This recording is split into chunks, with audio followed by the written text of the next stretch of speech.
Charleston Southern head coach Gabe Gardina, the team coming off a loss against the Citadel this past week. They're going to be back in action. They got Furman on the schedule at Furman this Saturday. So, Coach, let's just start some general thoughts on your team, then we'll go to some questions.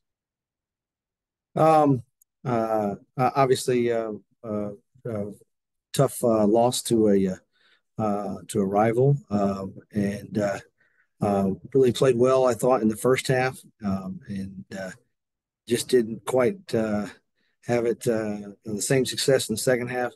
But as we've talked to our team, it's time to turn the page. I think if you look at us in the opening game, 365 days ago up until now, man, what vast improvement that we've made. Of course, that doesn't make you feel any better when you lose, but I think our guys are really handling it the right way. In that they are ready to turn the next page and take the next opportunity. So another in-state team, which is I think exciting for us as far as getting to play against folks from South Carolina and a team that was in the playoffs, made a deep run last year. So excited to get another chance to compete. Yeah, you said exactly what I was going to ask you about. Like, not more. I'm not asking about moral victories, but like where you came from the start of last year to this season. It seems big to me, and I know you want to win, but your team was basically right there and could have won. Yeah, I mean we're still playing a lot of sophomores across the board, except on our defensive line, and so we got to finish, and that's I think our guys are confident to do that. We had to kick to win the game there at the end, didn't make it obviously, but it just kind of shows I think our resolve. We didn't pack it in. We didn't, when we went down in the game, it was not like we just didn't compete. I think we the whole time we thought, hey, let's keep this thing going, and we got an opportunity to win and to play, and we have good players. So I was proud of the way that we responded. Certainly got to tackle better and stop the run. I want to ask you, this may go hand in hand about your quarterback, about Rob McCoy, but you mentioned that last drive and you started on your own 10-yard line and went all the way down to the 27 before that field goal attempt. So kind of walk through that and just it seemed like you did what you wanted to do and got to where you needed to be. Yeah, I mean it was we actually really remained calm, and I think that's just a good um, I guess, kind of a indicator of the players' preparation and our coaching staff kind of, understanding our identity and what we wanted to do. And, it didn't go off like perfectly, but we did convert 2 4th downs. And, it was just, we managed it the right way. We never felt like we were rushing in 2 minutes. We just felt like we were operating within the situation. And so, gave our chance to make a makeable field goal, and then obviously just didn't quite get that done. But I thought our protection, they were tuning us up pretty good. We protected it pretty well and found ways to make plays.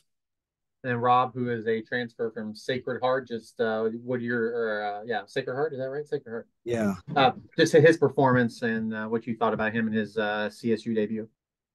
I thought he played, very consistently. I mean, he completed 80% of his passes. We were 20 to 25. We had more, big plays, explosives, as we call them, in the game than we had the entire season last year in a single game. I think he was obviously a big part of that. I think he, kind of just ran the offense the way, we expected him to. Had a couple, errors, obviously. Got to keep 2 hands on the ball a couple different times. But I think from a guy making a first start in a new place, I thought he really played poised football. So you referenced Furman a little bit. They have a number beside their name, right? So they're ranked, and people like to talk about that. And they're coming off a loss against an FBS foe, a really good one. So it may be hard to know what they have, but just what do you think you've seen from them on film and what you sort of expect? I think Furman, is very stingy on defense. I think that's probably their older side of the ball. They got some new. It's not that they're young on offense; they're just a little less experienced. And so Clay, have known to play a long time. That they're going to be tough, hard nosed, coached well in the right place. And he's really done a good job of making them kind of a SoCon perennial contender. And so, we expect to see that from them. And we know they'll be anxious to get out and to play again and kind of, erase the memories of Saturday as well. So, it's different when you lose by one and then you lose to a Power Five opponent, what I'm saying, as far as where your team at is maybe mentally, but I think the excitement, the anxiousness, the wanting to get back out there, probably on both sides, is probably going to be really high. Well, that's an interesting point you make. Does it matter like who you start your season with? I mean, you're going to play Florida State the last game of the season, but is it better to learn against a like FCS opponent? I know the paychecks come in the FBS games when they have to, but Right. if you had your druthers, would you prefer one over the other? I don't know. I think I'd rather play, you know, the the FCS games, but it's like you said, sometimes you don't have a choice. Outside of just coming up short, what was maybe one area or two areas that you all thought you executed perfectly and you're really pleased with where your team is heading into week two?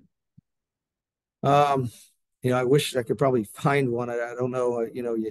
When you don't finish the game the way you're supposed to, I think you tend to you got to find things that you want to improve.